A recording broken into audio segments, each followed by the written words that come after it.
પ્રતિપાદિત વિષય સાધુમાં કયા ગુણ અખંડ રહે છે ને કયા આવે જાય એવા છે તથા આત્મવિચાર.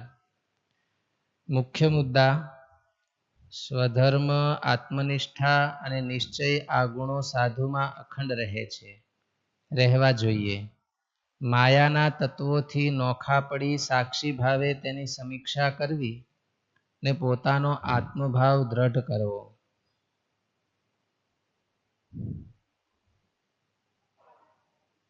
નિર્વિકારાનંદ સ્વામીએ પ્રશ્ન પૂછ્યો છે જે સાધુને વિશે કયા ગુણ અખંડ રહે છે ને કયા ગુણ આવે જાય એવા છે. આ પ્રશ્ન થોડો જટિલ છે. તેને આપણે અનેક દ્રષ્ટિકોણથી વિચારી શકીએ તેવો છે.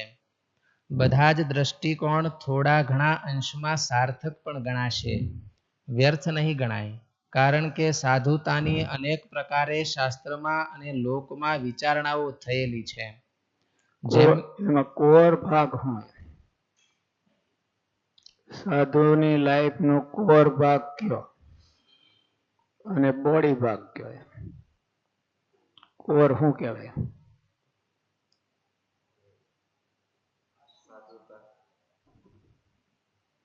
સાધુતામાં કોર ભાગ કહેવાય. સાધુની આખી લાઈફ હોય અને મેં એસેસમેન્ટ કરવું હોય, એસેસમેન્ટ કે શું કે એનું એસેસમેન્ટ કરવું હોય તો કોર પોઈન્ટ ક્યાં? એટલે આમાં વાત કરીએ, અમે એની ચર્ચા કરી છે. કોર પોઈન્ટ કયો કહેવાય?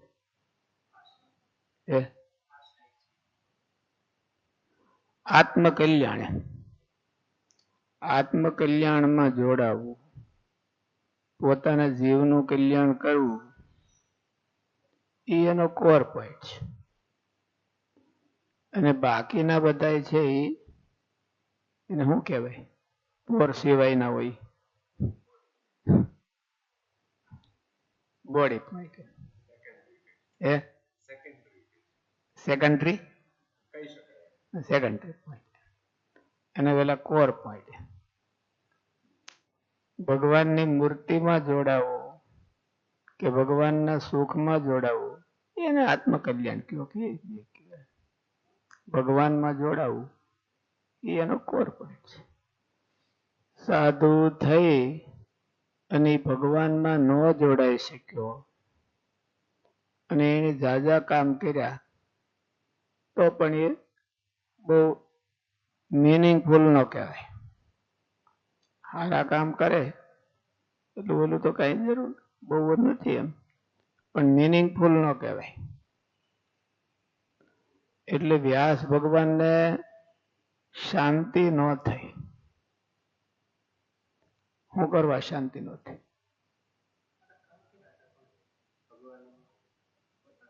જે કોર પોઈન્ટ હોય એ બાકી હતા અને નારદજીએ બતાવ્યો કે તમારા આ કોર પોઈન્ટ છે. તમે કઈક ભગવાનનું કઈક કરો. ભગવાન જેને માને કે ભગવાન મારું કઈક કરો એટલે ભગવાનમાં જોડાવ. એમ ભગવાનને માટે કરવું એનો અર્થ એવો છે ભગવાનમાં જોડાવું. ભગવાનમાં જોડાવું કયો કે ભગવાનને માટે કરવું. ભગવાનની મૂર્તિનું સુખ આવે ક્યારે? મળી હોય તોય ક્યારે? એને રાજી કરવાનું. એને રાજી કરવાના સાધનો કરે તો ભગવાનની મૂર્તિનું સુખ એને આવે. ભગવાનની મૂર્તિ મળી હોય તો જો રાજી કરવાનો પ્રયત્ન ન કરે તો એને સુખ ન આવે. એટલે તો વ્યાસ ભગવાને કીધું ને યદ વસ્તુ નિતરામ દુર્ભગો બત લોકો એમ. યદ વસ્તુ નિતરામ. શ્રી કૃષ્ણ ભગવાન તો હાજર હતા પણ એ ભગવાનની મૂર્તિનું સુખ એ લઈ ન શક્યા. ભગવાન એને કઈ કૃષ્ણને રાજી કરવા માટે ક્યારે પ્રયત્ન નહીં કર્યો હોય ત્યારે એમ કીધું છે. આખી જિંદગી ભેળી કાઢી તો શ્રી કૃષ્ણને રાજી કરવા માટે એને પ્રયત્ન નહીં કર્યો હોય. અર્જુને કર્યો, ઉદ્ધવજીએ કર્યો, પણ યાદ હોય એ નહીં કર્યો હોય. એટલે વ્યાસ ભગવાનને એવું કહેવું પડ્યું કે યદ વસ્તુ નિતરામપી દુરો ભગવો બતલો કોયમ યદ વસ્તુ નિતરામપી. કોર પોઈન્ટ ભૂલી ગયા. કોર પોઈન્ટ છે એ ભૂલી ગયા. એટલે ભગવાનની મૂર્તિનું સુખ એને આવ્યું નહીં, બીજું બધું સુખ આવ્યું. આજે એક છોકરો બોલો ભાઈ શ્રેયસ ને એ કીર્તન બોલતો હતો, મને બહુ મજા આવી ગઈ. પેલા ઓલું બોલું પ્યારા ઘનશ્યામ, પ્યારા ઘનશ્યામ છે એમ બહુ રાગ રાગણી નથી, પણ એકદમ પ્યોર મૂર્તિનું છે પેલેથી માંડી. અને મહારાજ પ્રેમાનંદ સ્વામી એવું સરસ કીર્તન બનાવ્યું, બહુ મજા આવી. પછી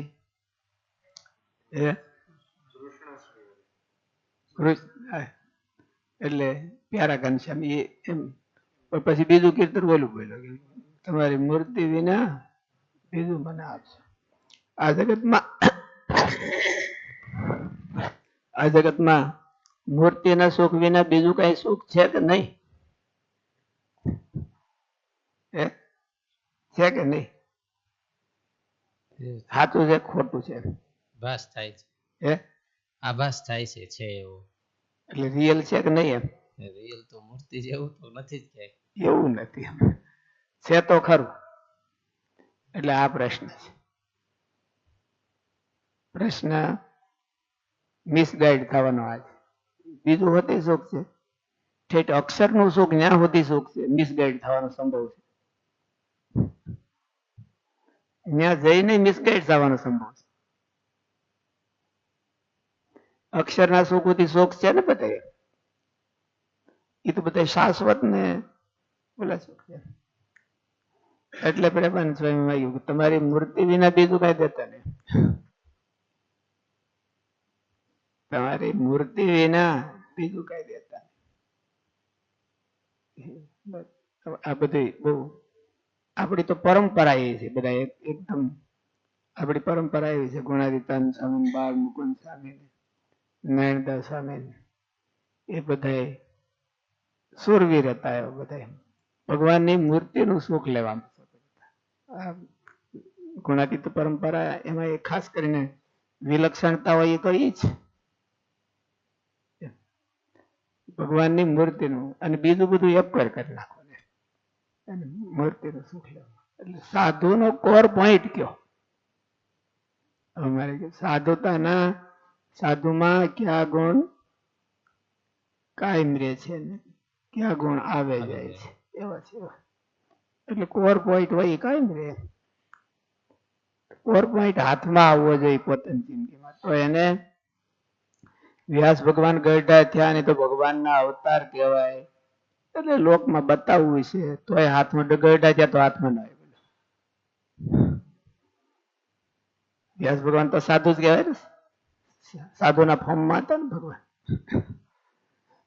કેટલાક તો સાધુ રૂપે ભગવાનના અવતાર થાય છે, કેટલાક તો રાજા રૂપે અવતાર થાય. તો સાધુના ફોર્મમાં વ્યાસ ભગવાન હતા.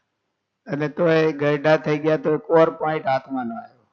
મારે તો કીધું એવું નહીં એવું. અને આ બધા ઇતિહાસો છે એ ઉદ્ગારો કે છે તો એને હાથ જ મારવા પડે. આપણે એની ઓલી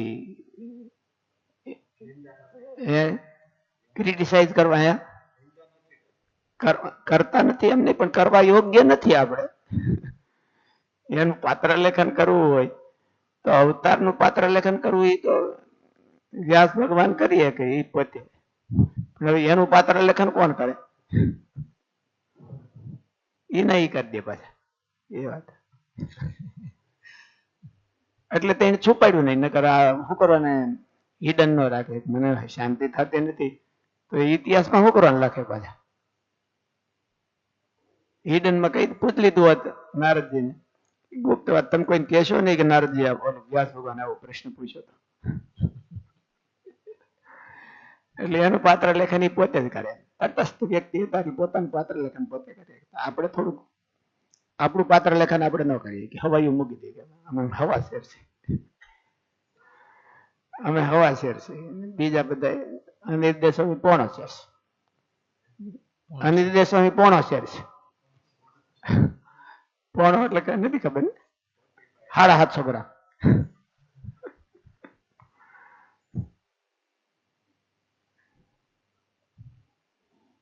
એટલે સાધુતાનો કોર પોઈન્ટ કયો? આ બધા પ્રશ્નનો મિનિંગ એ છે કે સાધુતાનો કોર પોઈન્ટ કયો અને બોડી પોઈન્ટ કયો, બીજો પોઈન્ટ કયો. સાધુ થયા પછી સાધુતાનો કોર પોઈન્ટ આપણને હાથમાં આવવો જોઈએ. થોડો વ્યાસ ભગવાનની ઘોડે ગઈઢા થઈ હતી તો આવવું જોઈએ ને. શરૂઆતમાં ન આવે તો કઈ નહીં. શરૂઆતમાં તો ભગવાનને કામ હતું ને કે ભાઈ આ 4 વિભાગ કરવાના, 18 પુરાણ કરવાનું, ઓલું કરવું, તે કરવું, બહુ કરવાનું બાકી હતું એટલે પછી ન આવ્યો. આવ્યો કેમ ગણાય? કોર પોઈન્ટ હાથમાં આવ્યો એમ ખબર કેમ પડે? એટલે શાંતિ થાય, એને પોતાને મનમાં થાય. વ્યાસ ભગવાનને એને કેમ ખબર પડી કે મને હાથમાં નથી આવ્યો? હજી શાંતિ નહોતી થતી, સેટિસ્ફેક્શન નહોતું. લાઈફ સેટિસ્ફેક્શન થવું જોઈએ ને એને. લાઈફ સેટિસ્ફેક્શન થવું. તમે જોબ સેટિસ્ફેક્શન કહો છો ને, એવી રીતે લાઈફ સેટિસ્ફેક્શન થવું જોઈએ. એટલે ખ્યાલ આવી જાય કે ભાઈ મને લાઈફ સેટિસ્ફેક્શન કેટલું છે તો મને કઈક હાથમાં આવ્યું હોય.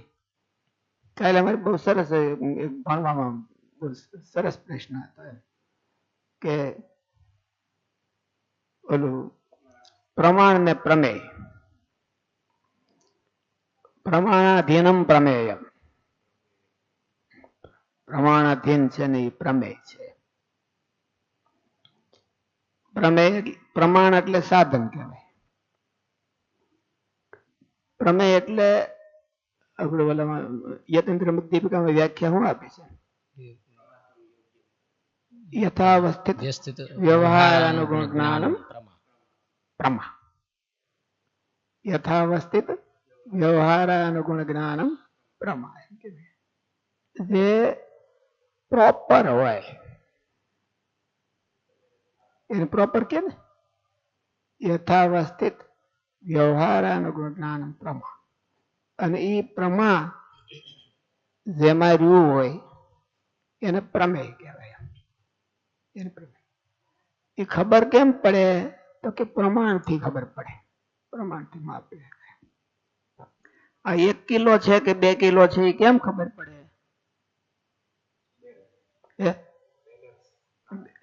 કાંટો ત્રાજવામાં જોવું પડે. તો ત્રાજવું એ શું કહેવાય? પ્રમાણ. પ્રમાણ. અને જે કઈ પદાર્થ હોય એ પ્રમેય કહેવાય.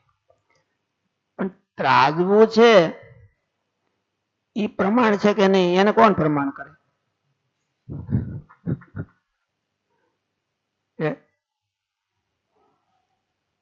આ 1 કિલો છે કે 2 કિલો છે એને પ્રમાણ કોણ કરે? ત્રાજવું કરે. પણ ત્રાજવું છે એ બરાબર છે કે નહીં એને કોણ પ્રમાણ કરે? એને આચાર્ય કરે. હકીકતમાં તો આ તમે કહો છો ને એવો બેલેન્સ નહીં ઓલા ત્રાજમાં હતા. તો એ ત્રાજવું જ પ્રમાણરૂપ છે. એને ઊંચું કરે અને બાંગર તાંગું થઈ જાય તો પ્રમાણ નહીં. અને એમ ઊંચું કરે એટલે સીધું જ પોતે જ પ્રમાણ છે. એને બીજા પાસે કઈ પ્રમાણ લેવા જવાની જરૂર નથી. એટલે અમુક વસ્તુ છે એ સેલ્ફ એમાં ખબર પડી જાય કે આપણને કોર પોઈન્ટ હાથમાં આવ્યો કે નહીં. વ્યાસ ભગવાનને ન આવ્યો તો ખબર પડી ગઈ ને કે મને હજી હાથમાં નથી આવ્યો. અને નારદજીએ તો બીજાને હોતે પકડાવી હતા કે આ કોર પોઈન્ટ છે. એને ભલે નો હાથમાં આવ્યો હોય, એને તો આવી ગયો હોય તો વ્યાસ ભગવાન જેવાને પકડાવે ને એને કોર પોઈન્ટ એને ખબર પડે છે. એ પ્રમાણ કોર પોઈન્ટ પોતે પ્રમાણ રૂપ છે. હું અહીં છું અને એ પોતાની હોતે હાજરી પુરાવે. જ્ઞાન નો એવો સ્વતો પ્રમાણ્યમ પ્રમાણમ પરતઃ પ્રમાણમ. સ્વતો પ્રમાણ કોણ કહેવાય, પરતા પ્રમાણ કોણ કહેવાય? ન્યાયમાં વિષય છે. સ્વતો પ્રમાણ્યમ, પરતો પ્રમાણ્યમ. મંડન મિશ્રને ઘેરે જતા કોઈ બીજા જાય તો એનો પોપટ એવી ચર્ચા કરતો હોય. સ્વતો પ્રમાણ્યમ, પરતો પ્રમાણ્યમ. વિદ્વાન હતા ને બહુ એટલે નાના છોકરાઓ સ્વતો પ્રમાણ્યમ ને પરતો પ્રમાણ્યમ ની વાતો કરતા હોય તો આપણને મગજમાં ઘરતું જ ન હોય, ગરડા થાય તો. એટલે સ્વતઃ પ્રમાણ છે, આ જ્ઞાન છે એ સ્વતઃ પ્રમાણ છે, લાઈટ છે એ સ્વતઃ પ્રમાણ છે અને પરતો પ્રમાણ હોતી છે. બીજાને હોતી, બીજાની ઉપર હોતી પ્રકાશ કરે અને પોતાનું હોતી પ્રકાશ કરે. હું અહીં છું, પોતાની હાજરી પુરાવે. એમ કોર પોઈન્ટ છે એ પોતાની હાજરી હોતી પુરાવે. હું બેઠો છું, હું અહીંયા બેઠો છું, એને કહેવાય લાઈફ સેટિસ્ફેક્શન. એને કહેવાય કોર પોઈન્ટ હાથમાં આવ્યો હોય તો લાઈફ સેટિસ્ફેક્શન થાય. કોર પોઈન્ટ હાથમાં ન આવ્યો હોય તો લાઈફ સેટિસ્ફેક્શન ન થાય. કઈક અધૂરું રહે, એને પોતાના અંતરમાં એને કઈક અધૂરાય રહે. પછી હાવ ભૂલા પડ્યા હોય એને તો એ ફીલ નથી થતું કે હું ભૂલો પડ્યો છું, પણ નહીં તો થાય. દૈવી હોય તો એને મનમાં કોર પોઈન્ટ થાય. એટલે એ છે કોર પોઈન્ટ. સાધુમાં ક્યાં ગુણ અખંડ રહે છે અને સાધુમાં ક્યાં ગુણ આવી જાય. બધા જ દ્રષ્ટિકોણ થોડા ઘણા અંશમાં સાર્થક પણ ગણાશે, વ્યર્થ નહીં ગણાય.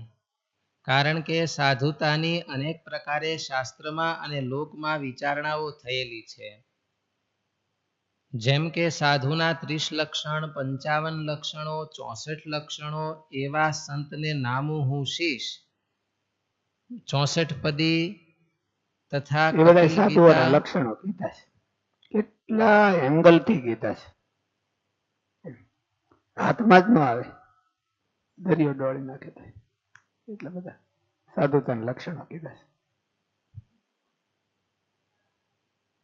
64 પદી તથા કપિલ ગીતા, રામાયણ વગેરે સદગ્રંથોમાં ઓલા 39 લક્ષણો અને 30 લક્ષણો.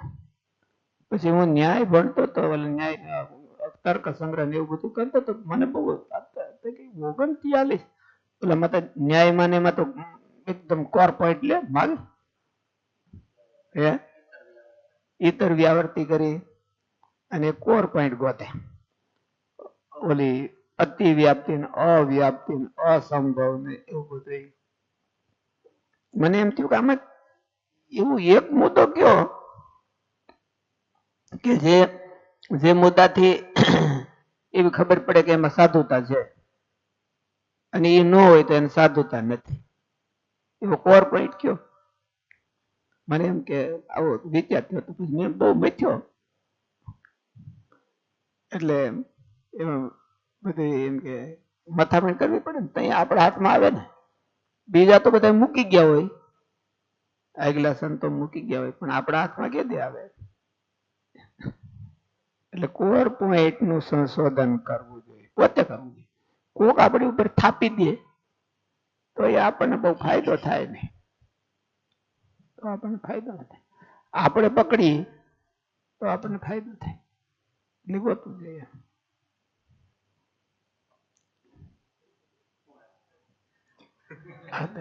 આ કઉ છું એ આવ્યું કીધું એ આવ્યું. ભગવાનમાં જોડાવું ને ભગવાનને રાજી કરવા એ સાધુનો કોર પોઈન્ટ છે. આમાં એ જાય. આમાં કાલ આપણે ચર્ચા કરી છે કે સાધુતાના લક્ષણોમાં 2 વિભાગ કર્યા છે મહારાજે. આમાં આની ઉપરથી એવું લાગે કે મહારાજે 2 વિભાગ કર્યા. એક તો આત્મકલ્યાણ અને એક તો બીજાનું કલ્યાણ. એમાં પોતાનું કલ્યાણ સાધવું તો એ કોર પોઈન્ટ છે, મહારાજે કોર પોઈન્ટ. એમાં પછી મહારાજે લક્ષણ હોતી બતાવી દીધા. કે ભાઈ ભગવાનનો નિશ્ચય, આત્મનિષ્ઠા અને સ્વધર્મ આ કોર પોઈન્ટ છે. એટલાવાના હોય તો એની સાધુતા ફેલ ન જાય, એની લાઈફ છે એ ફેલ ન જાય. અને એમાં જો ડીપમાં ઉતરે તો નિશ્ચયમાં ભક્તિ હોતે આવી જાય, આત્મનિષ્ઠામાં વૈરાગ હોતે આવી જાય, ધર્મ હોતે આવી જાય.